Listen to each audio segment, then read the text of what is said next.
Myself doctor Nabakumar Sau represent করছি পাঁশকুড়া যুব computer প্রশিক্ষণ কেন্দ্র এবং institute of e learning K.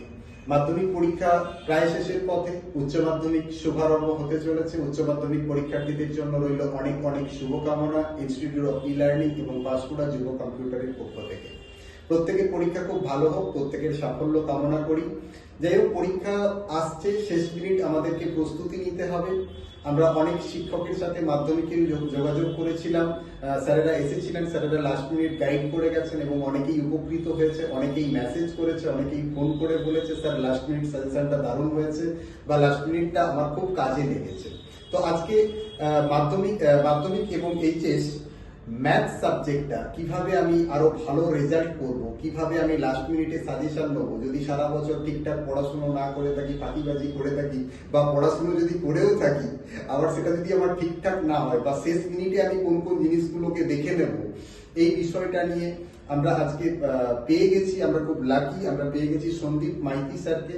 Sandeep Maiti sir ডনিচক সংগঠনী high স্কুলের শিক্ষক, প্রায় 15 বছর ধরে শিক্ষকতা করছেন, হাজার হাজার ছাত্রছাত্রীকে পড়িয়েছেন। আজকে আমরা আলোচনা করব ফার্স্ট পার্টে মাধ্যমিকের ম্যাথ আমরা কিভাবে করব, কিভাবে আরো বেটার রেজাল্ট করব, এবং তারপরে সেকেন্ড পার্টে আমরা জেনে নেব ভোকেশনালের ম্যাথ, এইচএস এর ভোকেশনালের ম্যাথ আমরা কিভাবে বেটার রেজাল্ট করব। স্যারের কাছ থেকে আমরা নিয়ে নেব last minute suggestion, last minute guidance. প্রথমেই স্যারকে নমস্কার জানাই ইনস্টিটিউট অফ ই লার্নিং এবং পাঁশকুড়া যুব কম্পিউটার প্রশিক্ষণ কেন্দ্রের পক্ষ থেকে। স্যার, এইচএস আসন্ন, রিকোয়েস্ট করবো স্যার একটু এইচএস এর ছাত্রছাত্রী এবং তার আগে মাধ্যমিকের ছাত্রছাত্রীদের জন্য, মাধ্যমিক তো চলছে অলরেডি অনগোয়িং, অঙ্ক পরীক্ষা কত তারিখে আছে? অঙ্ক পরীক্ষা 8 তারিখ অঙ্ক পরীক্ষা, ফেব্রুয়ারি 8 তারিখে অঙ্ক পরীক্ষা আছে। স্যার, মাধ্যমিক স্টুডেন্টরা এক ফার্স্ট আমি জানতে চাইবো কি করবে লাস্ট মিনিটে? আচ্ছা, মাধ্যমিক পরীক্ষা তো 9:45-এ শুরু। মাধ্যমিকের যে পরীক্ষার সিস্টেম বা গাইডলাইন তোমরা অলরেডি জানো। ইতিমধ্যে আজকে ইংলিশ পরীক্ষা তোমাদের হয়েছে অলরেডি, তার মানে দুটো এক্সাম হয়ে গেছে। তো সেই গাইডলাইন সম্পর্কে বিশেষ কিছু বলার নেই। ম্যাথমেটিক্স পরীক্ষা আছে 8 তারিখ, ফেব্রুয়ারির 8 তারিখে তোমাদের ম্যাথমেটিক্স পরীক্ষা আছে। তোমাদের পরীক্ষার কোশ্চেনটা দেবে 9:45 সব থেকে বড় ব্যাপার হচ্ছে ম্যাথমেটিক্সের ক্ষেত্রে স্টুডেন্টদের একটা ম্যাথমেটিক্সের ভীতি কাজ করে, কিন্তু আমি বলবো সমস্ত সাবজেক্টের মধ্যে ম্যাথমেটিক্স সব থেকে সহজ সাবজেক্ট। এটা যদি মনের মধ্যে তোমরা ঢোকাতে পারতে যে ম্যাথমেটিক্স সব থেকে সহজ সাবজেক্ট, তাহলে কিন্তু তোমাদের ম্যাথমেটিক্স বা অঙ্ক বিষয়ের যে ভীতিটা থাকতো না। তো যাই হোক, এখন তো ওই ভীতিকে নিয়ে চললে হবে না। তবুও যারা পড়াশোনা করেছো তাদের ক্ষেত্রে আশা করছি এক্সাম ভালো হবে। যারা একটু ফাঁকি মেরেছো তাদের জন্য আমি বিশেষভাবে বলছি যে তোমাদের ম্যাথমেটিক্সের কতগুলো পার্ট রয়েছে। প্রথম পার্ট যেটা রয়েছে প্রায় 36 মার্কসের শর্ট কোশ্চেন রয়েছে, 36 নাম্বার শর্ট কোশ্চেন রয়েছে। তোমরা প্রথমে 9:45-এ যখন কোশ্চেনটা দেবে, 9:45 থেকে 10টা, এই 15 মিনিট তোমাদের কোশ্চেনটা শুরু থেকে একদম শেষ পর্যন্ত, অর্থাৎ স্টার্টিং পয়েন্ট থেকে এন্ডিং পয়েন্ট পর্যন্ত কোশ্চেনটা ভালো করে পড়ে নিতে হবে। এবং ওই সময় তোমরা যে কোশ্চেনগুলোর অ্যান্সার পারবে সেই কোশ্চেনগুলো আগে কোশ্চেনেই টিক চিহ্ন মেরে নেবে। তারপরে কি করবে, তোমাদেরকে অ্যান্সার শিট দেবে, মানে ইনভিজিলেটর যিনি থাকবেন উনি অ্যান্সার শিট দেবেন। অ্যান্সার শিটের ওপরে ঠিকঠাক করে নাম, তোমাদের রোল নাম্বার, অলরেডি দুটো এক্সাম দিয়েছো, কিভাবে লিখতে হয় নিশ্চয়ই জানো, ওগুলো আর বিস্তারিতভাবে বলছি না। শর্ট কোশ্চেন যেগুলো করতে হবে, যে প্রথমে যে এমসিকিউ কোশ্চেনগুলো থাকবে শুধু উত্তর লিখলেই কিন্তু নাম্বার পাওয়া যায় ফুল মার্কস, কিন্তু সেটা যদি অঙ্ক না কষে দেখাও তাহলে তো আর উত্তর বের করতে পারবে না। কিছু থিওরিটিক্যাল শর্ট কোশ্চেন থাকে, যেমন আমি একটা উদাহরণস্বরূপ বলি যে 3টি অসমরেখ বিন্দু দিয়ে কটি বৃত্ত আঁকা যায়, সেখানে হয়তো অপশন দিল 1টি, 2টি, 3টি কি 4টি। এটা তো আর কষে দেখার দরকার নেই, তোমাদের উপপাদ্যতে রয়েছে, এটাই তোমাদের একটা উপপাদ্য রয়েছে। সুতরাং এগুলো থিওরিটিক্যাল কোশ্চেন, এগুলো কোনো কষে দেখার দরকার নেই। কিন্তু যে অঙ্কগুলো কষে মানে পড়ে করতে হবে, সেগুলো তোমরা কি করবে, সর্বোপরি তোমাদের খাতার রাইট সাইডে অর্থাৎ ডান দিকে একটা মার্জিন বা দাগ টেনে সেখানে রাফ করে অ্যান্সার লিখে অপশনটা, হয়তো তোমার অ্যান্সার হলো যে বির অপশনটা দিয়ে পার্টিকুলার উত্তরটা লিখতে হবে। এইরকম করে দেখা গেল যে তোমরা 1 নম্বরের যে শর্ট কোশ্চেন, প্রথমের শর্ট কোশ্চেনটা পারলে, দ্বিতীয়টা পারলে না। তোমাদের মনে হতে পারে স্বাভাবিকভাবে যে দ্বিতীয় কোশ্চেনটা আমি পারলাম না, যে আমার মনে হচ্ছে আমি পরীক্ষাতে ফেল করে যাবো বা কিছু, এটা নিয়ে তোমরা হয়তো 10 মিনিট কাটিয়ে বেরোবে।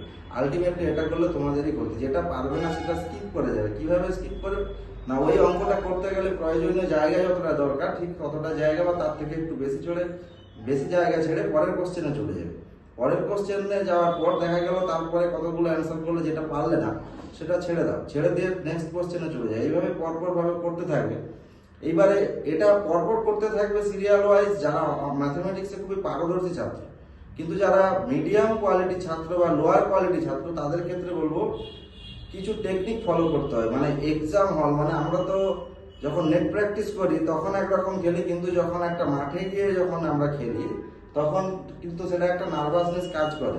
তো এক্সাম হলে মানে পরীক্ষার সেন্টারের মধ্যে 3 ঘন্টা টাইম ম্যানেজমেন্ট ব্যাপারটা একটা গুরুত্বপূর্ণ ব্যাপার। তো যারা মিডিয়াম বা লোয়ার কোয়ালিটি ছাত্র, আমি তাদেরকে ছোট করছি না, সবাই ভালো।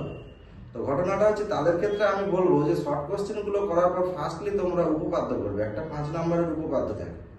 উপপাদ্য কারণ কি হবে, শর্ট কোশ্চেনে 2 মার্কসের কোশ্চেনগুলো রেসপেক্টিভলি একটু টাফ থাকে। কিছু কোশ্চেন সহজ থাকবে, কিছু টাফ থাকবে। তো উপপাদ্যটা যদি তোমরা শেষের দিকে করো দেখা যাবে যে উপপাদ্য যেটা তোমাদের লেগে গেছে হয়তো তোমরা ভুলে গেছো, আলটিমেটলি 5 নম্বর তোমরা পাবে না। তো প্রথমে উপপাদ্য করবে, তারপরে পাটিগণিত করবে, তারপরে যেটা করবে পরিমিতি, তারপরে হাইট অ্যান্ড ডিস্টেন্স করবে। আমি আবার বলছি প্রথম থেকে, শর্ট কোশ্চেন যেগুলো পারবে পরপর করবে, যেগুলো পারবে না দাগ নম্বর দিয়ে স্কিপ করে যাবে, করে পরের শর্ট কোশ্চেনে চলে যাবে। তারপরে তোমরা আসবে উপপাদ্য করবে, উপপাদ্যের পরে সম্পাদ্য করবে 5 5 10 ওখানে। তারপরে করবে হাইট অ্যান্ড ডিস্টেন্স 5 নম্বর 15। স্ট্যাটিক্সের 3টে থাকে, 2টো করতে হয়, 4 2 8 থাকে। তারপরে স্ট্যাটিক্সের পরে তোমাদের একটা সমাধান থাকে, ফার্স্ট চ্যাপ্টারের যে সমাধান থাকে, যেমন আমি একটা উদাহরণ দিচ্ছি, x + 1/x + x/x + 1 = 2 পূর্ণ 1 বার। এই ধরনের যে সমাধানের অঙ্কগুলো করবে। সমাধান করার পর তোমরা পরিমিতি পাঠে যাবে। পরিমিতি পাঠের পর আমি লাস্টলি বলবো সবাইকে ত্রিকোণমিতি করতে, কারণ ত্রিকোণমিতি পাঠটা মিডিয়াম ক্যাটাগরি বা লোয়ার ক্যাটাগরির স্টুডেন্টের ক্ষেত্রে একটু টাফ হয়ে যায়। এইটুকুই বলার। আচ্ছা স্যার, পরীক্ষা তো আসন্ন, মাধ্যমিক তো চলছেই, অঙ্ক পরীক্ষা আসন্ন। এই ক্ষেত্রে তো লাস্ট মিনিট গণিতের ক্ষেত্রে কিছু কোশ্চেন যদি বলেন যে হ্যাঁ এই চ্যাপ্টারগুলো বা এই কোশ্চেন্সগুলো পার্টিকুলার একটু দেখে রাখা উচিত উপপাদ্যের ক্ষেত্রে। হ্যাঁ নিশ্চয়ই সেরকম ব্যাপার আছে। তো আমি বলি প্রথমত, এখন যে মাধ্যমিক পরীক্ষা বা মাধ্যমিকের যে সিলেবাস, সেখানে তো শর্ট কোশ্চেন ওরিয়েন্টেড বেসিক বিষয়টা, তো 100% শিওর বলা যায় না যে এই কোশ্চেনগুলোই পড়বে, যেটা আগে হতো। কিন্তু তবুও তার মধ্যে থেকেও কিছু আছে, যেমন আমি উপপাদ্য বলছি, এই বছরের ক্ষেত্রে 4টে উপপাদ্য ইম্পর্টেন্ট আছে। প্রথম উপপাদ্য 1 নম্বরে যেটা ইম্পর্টেন্ট আছে, যে একই বৃত্তচাপ দ্বারা গঠিত কোন বৃত্তের কেন্দ্রস্থ কোণ বৃত্তস্থ কোণের দ্বিগুণ। সেকেন্ড যে উপপাদ্য আছে, যে কোনো সমকোণী ত্রিভুজের সমকৌণিক বিন্দু থেকে বিপরীত বাহুর উপর লম্ব অঙ্কন করা হলে ওই বাহুর উভয় পার্শ্বস্থিত ত্রিভুজ দুটি সদৃশ্য হবে এবং প্রতিটি ত্রিভুজ মূল ত্রিভুজের সঙ্গে সদৃশ্য হবে। থার্ড যে উপপাদ্যটা আছে, পিথাগোরাসের 2টো উপপাদ্য আছে। একটা উপপাদ্য আছে যে কোনো ত্রিভুজের বৃহত্তম বাহুর উপর অঙ্কিত বর্গক্ষেত্রের ক্ষেত্রফল যদি অপর দুটি বাহুর উপর অঙ্কিত বর্গক্ষেত্রের ক্ষেত্রফলের সমষ্টি সমান হয়, তাহলে ওই ত্রিভুজটি সমকোণী ত্রিভুজ হবে। আর একটা পিথাগোরাসের বিপরীত উপপাদ্য আছে। মোটামুটি আশা করা যায় এবছর মাধ্যমিক পরীক্ষার্থীদের জন্য এই 4টে উপপাদ্য করে গেলে আশা করা যায় 100% বলতে পারছি না, তবে 99.99% বলতে পারি যে এই 4টে উপপাদ্য আসতে পারে। আর এবারে চলে আসি সম্পাদ্য পাঠে। সম্পাদ্য পাঠ এই যেমন থাকে জ্যামিতিক উপায়ে 28 বর্গমূল নির্ণয় করো, এরকম একটা থাকবেই।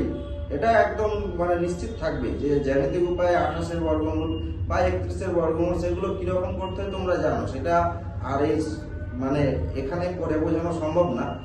আর অন্তর্বৃত্ত পরিবৃত্ত যে সম্পাদ্যটা রয়েছে, অন্তর্বৃত্ত পরিবৃত্তের মধ্যে অন্তর্বৃত্ত থেকে একটা অবশ্যই আসবে। আর কিছু মোটিভেশন স্যার? আর একটু বলার বিষয় আছে, পাটিগণিতের যে বিষয়টা আছে, যে সরল সুদ কথা, চক্রবৃদ্ধি সুদ, সরল সুদ কথা, চক্রবৃদ্ধি সুদ, অংশীদারি কারবার, এই যে পাটিগণিতের 3টে চ্যাপ্টার আছে, 3টে চ্যাপ্টারের মধ্যে থেকে 2টো কোশ্চেন দেবে, 2টোর মধ্যে যে কোনো একটা কোশ্চেন অ্যাটেন্ড করতে হবে। তো সরল সুদ কথা এবং চক্রবৃদ্ধি সুদ থেকে কিন্তু একটা অঙ্ক থাকবে, আর অংশীদারি কারবার থেকে একটা অঙ্ক থাকবে। আমি স্টুডেন্টদের বলবো অংশীদারি কারবারের প্রয়োগের অঙ্ক থেকে শুরু করে এবং অনুশীলনীতে যে সমস্ত অঙ্ক আছে, অংশীদারি কারবারটা ভালো করে প্র্যাকটিস করে যাও। কারণ সরল সুদ কষা বা সুদ টাইপের এই অঙ্কতে যেতে গেলে 2টো চ্যাপ্টার কভার করতে হবে, কিন্তু অংশীদারি কারবারটা করে গেলে মাস্ট একটা পাবেই। স্যার লাস্ট মিনিট গণিত তো অনেকের কাছে একটা বেসিক সাবজেক্ট, প্রচুর ক্যালকুলেশনের ব্যাপার থাকে, তো অনেকের কাছে বেসিক সাবজেক্ট। তো সেক্ষেত্রে গণিতটাকে কিভাবে লাস্ট মিনিট একটু ইজি করা যায়? অনেকে তো ভয়েই ভুলে যায় যে কি করবো আমি। আচ্ছা আচ্ছা, এখন গণিত পরীক্ষার আগে এখন তোমাদের যে এক্সাম গুলো আছে সেই এক্সাম গুলো ধরো আগামীকাল যে এক্সাম আছে সেটা প্রিপারেশন এখন নাও। তো গণিতের জন্য অন্য কোনো পরীক্ষা বা অন্য কোনো সাবজেক্টে কে তো হ্যাম্পার করে লাভ নেই। তোমাদের অঙ্কের আগে কিছুটা টাইম পাচ্ছ। আমি ধরে নিচ্ছি তোমাদের পরীক্ষা যে টাইমে শেষ হচ্ছে তার পরের দিন একদিন ছুটি থাকছে, অঙ্ক পরীক্ষার আগের দিন একদিন ছুটি থাকছে। তোমরা যতটুকু জানো, যতটুকু শিখেছো সারা বছরে, যেগুলো জানো সেই চ্যাপ্টারগুলো বারে বারে তোমরা ভালো করে প্র্যাকটিস করে যাও, নতুন কিছু করতে যাবে না। হ্যাঁ, তোমার মনে হলো আগের দিন পরীক্ষাতে যে ওই একটা বন্ধু বলেছিল এই অঙ্কটা খুব ইম্পর্টেন্ট আছে, দেখা গেছে তুমি হয়তো ওই অঙ্কটা সারা বছর করোই। ওই অঙ্কটাকে ইম্পর্টেন্ট ধরে নিয়ে যেগুলো জানো সেগুলোকে ভুলে গিয়ে নাম নেই। অর্থাৎ আমি বলতে চেয়েছি যতটুকু পড়াশোনা করেছো, যেটুকু জানো সেটাকেই ভালো করে রিভিশন দিয়ে যাও। রিভিশন কিরকম দেবে? তোমার কাছে নিশ্চয়ই গণিতের ফেয়ার খাতা আছে বা রাফ খাতা আছে, যে যে সমস্ত স্যারের কাছে পড়েছো ওনারা অঙ্ক করিয়েছেন, তোমরা সেগুলোকে তোমাদের খাতাতে ভালো মতো লিপিবদ্ধ করে রেখেছো। সেই খাতার প্রতিটা পেজ খুলবে, কারণ একদিন টাইমে যদি প্রতিটা অঙ্ক প্র্যাকটিস করতে থাকো তাহলে কিন্তু একদম সব অঙ্ক প্র্যাকটিস করা সম্ভব নয়। এটা মানে আমরাও বুঝতে পারছি বা আমরাও জানি, আমাদের ক্ষেত্রেও সম্ভব হতো না। তোমরা প্রতিটা পেজ উল্টে উল্টে যাবে, যেটা মনে হবে যে ওই অঙ্কটা আমার ক্ষেত্রে একটু ডাউট আছে সেই অঙ্কটা একবার ভালো করে প্র্যাকটিস করে নেবে। পরীক্ষা ভালো হবে, নিশ্চিত থাকো, কোশ্চেনও ভালো হবে। আর আমি বলতে পারি ম্যাথমেটিক্সের টেক্সট বই যদি কেউ ভালো করে পড়ে থাকে তাহলে তার ক্ষেত্রে যথেষ্ট।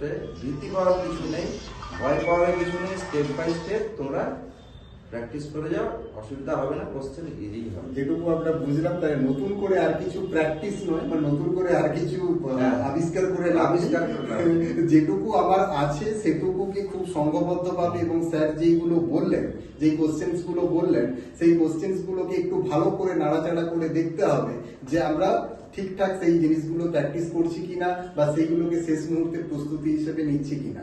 আর আফটার অল যদি সময় থাকে, যেটুকু সময় আমি পাবো সেইটুকু সময় গণিত পরীক্ষার আগে খুব সুন্দরভাবে কাজে লাগাতে হবে, স্যারের দ্বারা দেওয়া সাজেশনগুলোকে ফলো করতে হবে। আফটার অল তাহলে আমরা একটা গণিতের ভয় কাটাতে পারি এবং আফটার অল একটা ভালো রেজাল্ট করতে পারি। স্যার আমরা চলে যাব দ্বিতীয় পার্টে। দ্বিতীয় পার্টে আমরা পাচ্ছি ভোকেশনালের যারা ম্যাথ নিয়ে পড়াশোনা করছে তারা স্যার কি করবে? আচ্ছা, ভোকেশনালের ম্যাথমেটিক্সটা একটু মাধ্যমিকের ম্যাথমেটিক্সের সঙ্গে গোলালে হবে না, মাধ্যমিকের ম্যাথটা আলাদা। তো ভোকেশনালের ম্যাথমেটিক্সে তোমাদের এক্সাম হবে 70 মার্কসের। তোমাদেরও এক্সামের টাইম 9:45। এই 80 মার্কসে তোমাদের ম্যাথের এক্সামটা হবে। তার মধ্যে 20 ছিল project marks. Project marks already তোমরা পেয়ে গেছো, মানে তোমরা পাওনি, স্কুল থেকে পাঠানো হয়েছে, সেটা নিয়ে তোমাদের চিন্তা ভাবনা করার দরকার নেই। 80 মার্কসের যে তোমাদের ম্যাথমেটিক্স এক্সামটা হবে তার জন্য তোমরা অলরেডি তোমরা স্কুলে ক্লাস করেছো, স্কুলে যে সাবজেক্ট টিচার আছেন তিনি নিশ্চয়ই অঙ্ক করিয়েছেন, ঠিক আছে? বা তোমরা টিউশন পড়ো, যারা টিউশন পড়োনি, যারা বাড়িতে পড়ো তারাও প্র্যাকটিস করেছো। তো তাদের ক্ষেত্রে বলবো যে তোমাদের যারা 12 আছো তোমাদের ক্ষেত্রে মূলত যে ম্যাথমেটিক্সের চ্যাপ্টারগুলো আছে, ম্যাট্রিক্স, ডিটারমিনেন্ট, লিমিট, ডেরিভেটিভের দুটো পার্ট আছে, first order derivative, second order derivative এবং ইন্টিগ্রেশন। ইন্টিগ্রেশনের আবার অনেকগুলো ভাগ আছে, অনিশ্চিত সমাকলন, নির্দিষ্ট সমাকলন। অনিশ্চিত সমাকলন আর নির্দিষ্ট সমাকলনের দুটো পার্ট আছে, একটা আপার লিমিট আর একটা লোয়ার লিমিট দিয়ে করতে হয়, আর একটা শুধুমাত্র জেড বা থিটা এরকম করে করতে হয়, ইমাজিন করে করতে হয়।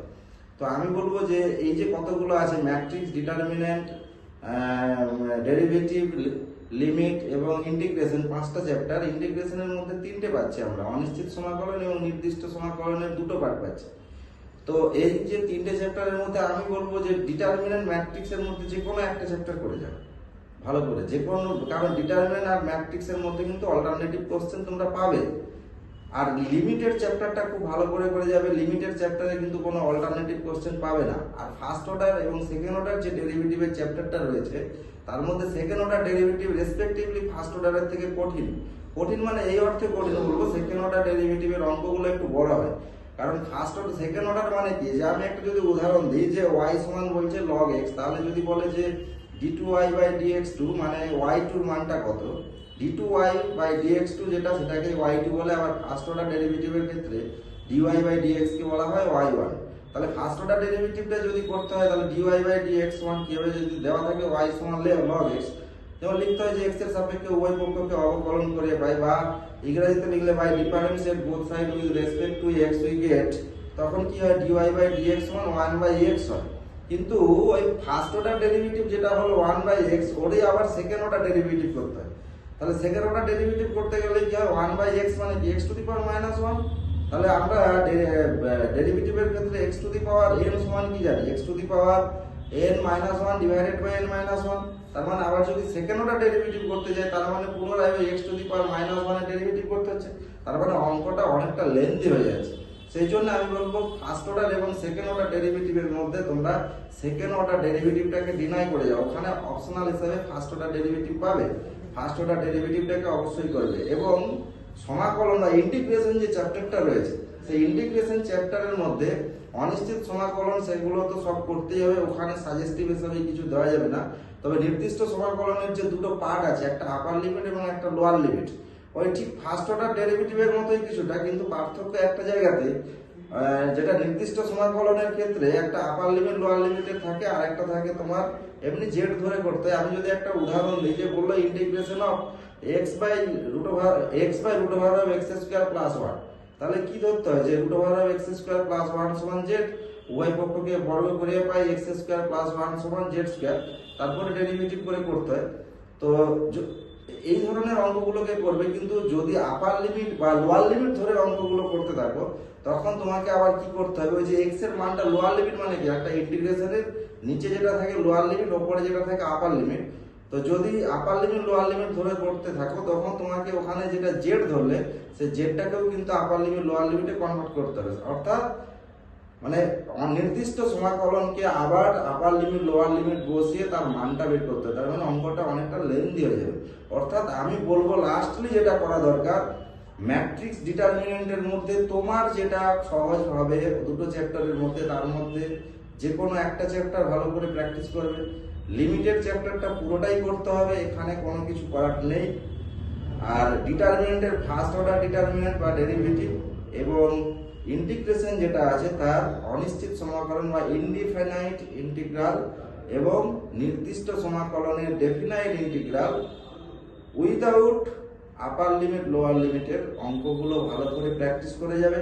আর তাছাড়াও এখানে এই Bhagabati publication solve question paper and model set with সাজেশনের যে বইটি রয়েছে, এই বইয়ের থেকেই তোমরা যে অঙ্কগুলো রয়েছে তোমাদের বিগত কয়েক বছরের ভোকেশনাল পরীক্ষাতে এই অঙ্কগুলো ভালো করে প্র্যাকটিস করে যাও, এখান থেকেই তোমরা অঙ্ক কমন পাবে। কারণ ভোকেশনালের ক্ষেত্রে কোশ্চেনের খুব একটা চেঞ্জ করে না, কোশ্চেনগুলোকে রিপিট করে আর।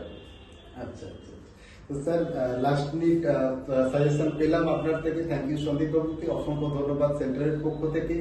যাই হোক, স্যারের কথা শুনে যতটুকু বুঝলাম যে লাস্ট মিনিট প্রিপারেশন যেটা এতদিন ধরে করেছি সেটাকে ঠিক রিপিট করতে হবে, লাস্ট যে একদিন দুদিন পাবো আমরা সেটাকে আমাকে রিপিট করতে হবে, শিডিউল ওয়াইজ পড়াশুনো করতে হবে, যেটা সব টিচারই এতদিন ধরে বলে আসছেন যে শিডিউল ওয়াইজ আমার আজকে পরীক্ষা, আমি সময় পাচ্ছি 12 ঘন্টা 14 ঘন্টা 16 ঘন্টা, আজকে পরীক্ষা দিয়ে আসার পরে কালকে আমার পরীক্ষা আছে, তো এই সময়টাকে আমাকে একটু শিডিউল ওয়াইজ পড়াশুনো করতে হবে, নতুন করে কোনো কিছু নয়, পুরোনো যা কিছু শিখেছি সেটাকে, এবং যেগুলো আমরা সাজেস্টিভ পাচ্ছি টিচারদের কাছ থেকে ওগুলোকে যদি ওর মধ্যে কোনোটা আমি মিস করে থাকি তাহলে সেটাকে আমাকে একটু ফলো করে নিতে হবে।